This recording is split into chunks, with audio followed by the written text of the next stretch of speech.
स्वर्ग लोक में एक बार भगवान विष्णु जी लोक के भ्रमण के लिए जाने लगे तो लक्ष्मी जी ने उन्हें रोककर खुद को अपने साथ ले जाने की जिद की। विष्णु भगवान जी के मना करने के बावजूद भी लक्ष्मी जी नहीं मानी और भगवान ने उन्हें अपने साथ ले लिया। घूमते हुए कुछ देर के बाद विष्णु जी ने लक्ष्मी जी से कहा कि दक्षिण दिशा की ओर मैं किसी काम से जा रहा हूँ, तुम उधर मत आना। यह बोलकर भगवान चले गए। वक्त गुजारने के लिए लक्ष्मी जी पास में सरसों के खेत में फूल तोड़कर श्रृंगार करने लगी और गन्ना तोड़कर उसे खाने लगी। विष्णु जी वापस आए तो लक्ष्मी जी को खाते हुए देख क्रोधित हो गए और बोले, बिना पूछे गन्ना तोड़कर खाने के कारण अब तुम खेत की किसान की 12 वर्ष तक सेवा करोगी।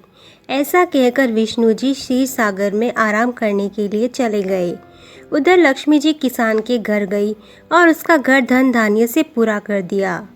12 वर्ष के बाद विष्णु जी लक्ष्मी जी को लेने आए। लक्ष्मी जी उनके साथ जैसे ही वापस जाने लगे तो किसान ने उनको रोक लिया। भगवान विष्णु ने किसान को गंगा में कौड़िया को जल में छोड़ने और वहां स्नान करने को कहा।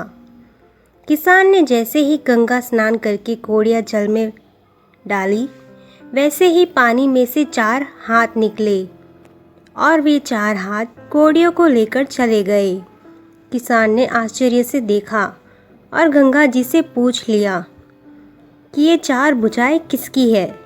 तो गंगा जी बोली, हे किसान, वे चारों हाथ मेरे ही थे, कौड़िया तुझे किसने दी? किसान बोला, मेरे घर एक महापुरुष आए हुए हैं, उन्होंने दी है। गंगा जी ने कहा, वो महापुरुष विष्णु भगवान है और जो स्त्री है वह लक्ष्मी जी है। तुम लक्ष्मी जी को मत जाने देना, अन्यथा तुम पहले की तरह गरीब हो जाओगे। किसान घर आया और लक्ष्मी जी को कहा, मैं आपको जाने नहीं दूंगा। तब भगवान ने कहा कि मैंने ही लक्ष्मी जी को श्राप दिया था। वो तुम्हारे खेत से बिना पूछे गन्ना खाने के कारण तुम्हारी सेवा करे। लक्ष्मी जी वैसे भी चंचल है, ये एक जगह नहीं टिकती। बड़े बड़े राजा भी इन्हें नहीं रोक सकते। किसान फिर भी जिद पर अड़ा रहा।